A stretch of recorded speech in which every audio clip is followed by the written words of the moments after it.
अस्सलाम वालेकुम नाज़रीन, आप देख रहे हैं बॉटम लाइन विद अब्सार आलम। हमारे आज के प्रोग्राम का मौजू है कि हुकूमती इत्तेहाद की बढ़ती हुई खुद एतमादी और अपोजिशन की नाकामी किसी भी ऐसे मसले में जिस पर उन्होंने कोशिश किया कि हुकूमत के लिए मुश्किलात पैदा किया जाए, चाहे वो सियासी मामलात हों या अदालती मामलात। और उसके साथ साथ हम इस बात का भी जायज़ा लेंगे कि इमरान खान जो तीसरी सियासी कुव्वत जिसको बनाया जा रहा था, समझाया जा रहा था, जो ख्वाब एक दिखाया जा रहा था, क्या वो ख्वाब जो है वो अब सराब बन चुका है। और इमरान खान की इस गिरती हुई मकबूलियत ही की वजह से हुकूमती इत्तेहाद जो है वो उसका एतमाद बढ़ता जा रहा है, या इसके पीछे कुछ और भी अवामिल कार फरमा हैं। और इसी पर हम बात करेंगे। सबसे पहला हमारा जो प्रोग्राम का हिस्सा है वो इसी का है। दूसरा हमारा जो क्रूशल लाइन, हम एक नया सेगमेंट मुतारफ़ करवा रहे हैं जिसमें हम इस बात का जायज़ा लेंगे कि क्रूशल लाइन आज के हमारे प्रोग्राम के मुताबिक क्या है।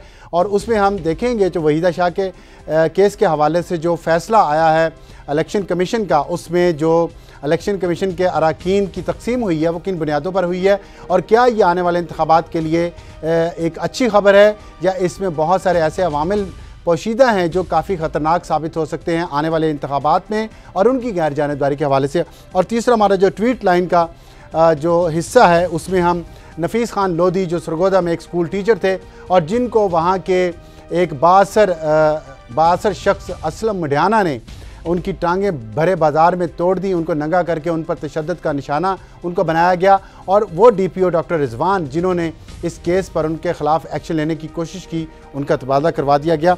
इस पर बात करेंगे हमारे तीसरे प्रोग्राम के हिस्से में। लेकिन सबसे पहला जो हमारा प्रोग्राम का हिस्सा है वो हम उस पर चलते हैं और देखते हैं कि तीसरी सियासी कुव्वत क्या ये ख्वाब है या सराब है। और इसमें सबसे पहले ये बताना चाहता हूँ कि पाकिस्तान एक मुश्किल मुल्क है सियासत के लिहाज से और सियासतदानों के लिहाज से। अगर आप पाकिस्तान की तारीख देखें तो सियासतदानों को बहुत कुर्बानियाँ देना पड़ी हैं, यहाँ तक कि उन्हें अपनी जान की कुर्बानी भी देना पड़ी है।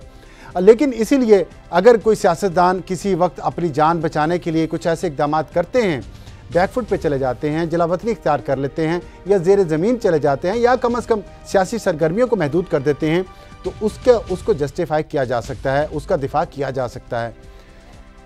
लेकिन हकीकत ये है कि पाकिस्तान के लोगों ने सिर्फ उन्हीं सियासतदानों से मोहब्बत की है जो बहादुर हैं, जो उनके साथ मुश्किल और अच्छे वक्त में खड़े रहते हैं। और इसका सबसे बड़ा सबूत जुल्फ़िकार अली भुट्टो की मकबूलियत है। आपको शायद याद हो, नहीं याद तो हम आपको बताते हैं कि वो अपने वर्कर से बहुत मोहब्बत करते थे, उनकी ज़्यादतियों को भी बर्दाश्त करते थे, इसलिए लोगों ने आज तक भी उनसे मोहब्बत की है। उसकी जुल्फ़िकार अली भुट्टो की तीसरी नस्ल से मोहब्बत निभा रहे हैं। और अगर जलसों में कोई गैर नाखुशगवार वाक़या होता था तो उसको भी भुट्टो साहब बड़े अच्छे तरीके से संभालते थे।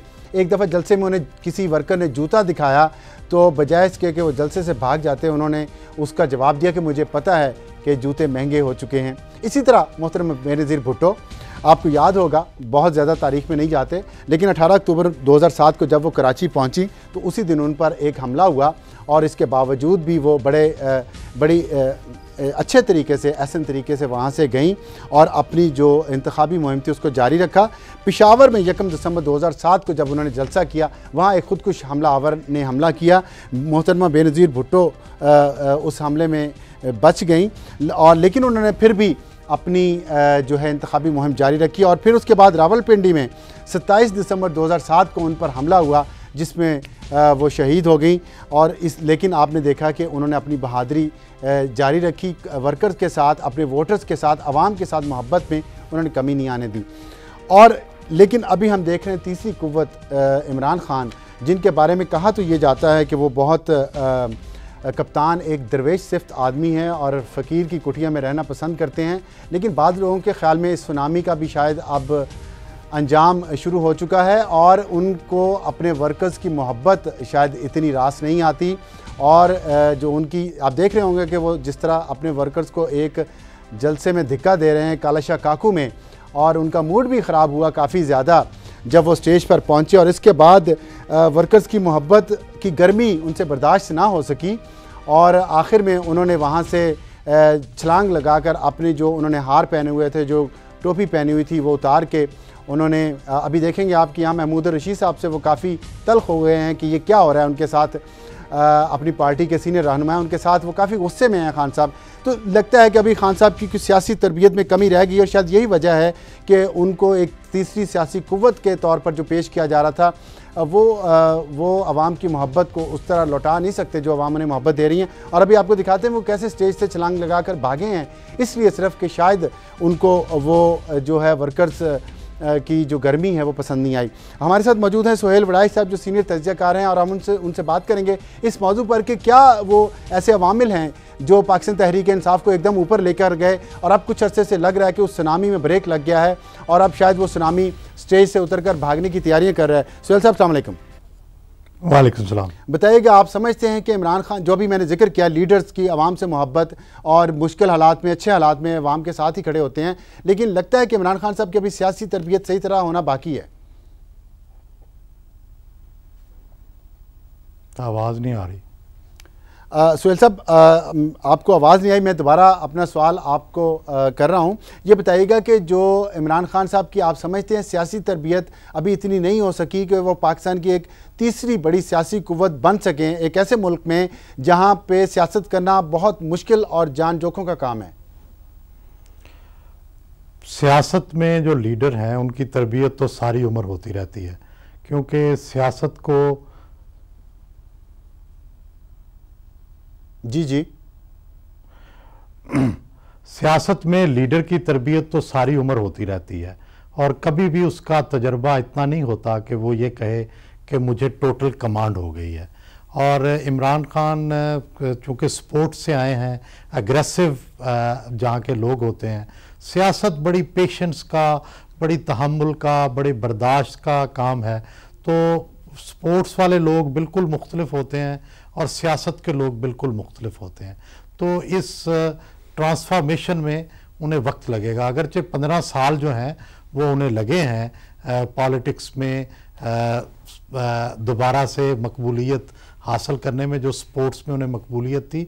और जो आपने सवाल उठाया कि वो इतनी तेज़ी से ऊपर कैसे आए थे, तो मैं समझता हूँ कि वो स्पोर्ट्स का करिश्मा तो अगर उन्हें मिलता तो वो फ़ौरन जब आए थे 97 में उसी वक्त ही उन्हें उतने वोट मिल जाते।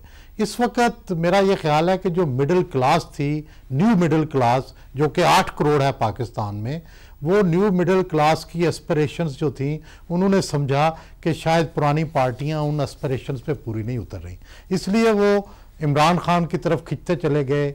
जो नया मीडिया आया, जो नई अदलिया आई, इन सब चीज़ों को देखकर वो उधर खिंचते चले गए। लेकिन होता यह है कि जो पीपल्स पार्टी और नून लीग ये बड़ी घाघ पार्टियां हैं, इनके पास बड़ा तजर्बा है लंबा, तो इनका मुकाबला करना आसान नहीं है। जब जुल्फ़िकार अली भुट्टो आए थे तो उस वक्त कन्वेंशन लीग जो थी बिल्कुल आखिरी दमों पर थी। नून लीग का तवाना जज्बा है, पीपल्स पार्टी जो है इसके वोटर ने कभी इसे नहीं छोड़ा। मुश्किल से मुश्किल वक्त में भी 18 से 20-25% जो वोटिंग कास्ट होती है। और जो नून लीग है ये जिला वतनी के बावजूद आप देखें जब मियाँ साहबान आए तो उन्होंने फिर वोट डाले। तो अच्छा, इनका मुकाबला करना तहरीक इंसाफ के लिए जितनी देर तक पॉलिटिकल मशीनरी नहीं बनती बहुत मुश्किल होगा। अच्छा, ये पॉलिटिकल मशीनरी की जो आपने बात की, अभी हमने इसको ट्वीट भी किया है, हमें ट्वीट्स आ रहे हैं इसके बारे में, और उसमें एक बड़ा अच्छा कमेंट है जो मैं आपसे शेयर भी करना चाहता हूँ। उन्होंने कहा है कि PTI की जो पॉपुलैरिटी है, महरीन हैं, उन्होंने ये कहा कि PTI की जो पॉपुलैरिटी है वो कम नहीं हुई, लेकिन एक जनरल फीलिंग है नाउमीदी की, बेबसी की, कि जो तब्दीली है वो इतनी आसानी से नहीं आ सकती। आप ये बताइए कि अभी अक्टूबर में उनका जलसा हुआ लाहौर में और अभी 4 महीने 4.5 महीने हुए हैं, 5 महीने, इस 5 महीनों में इतने मायूसी लोगों में क्यों आ गई है? इसके अवामिल क्या, वजूहात क्या हैं इसकी?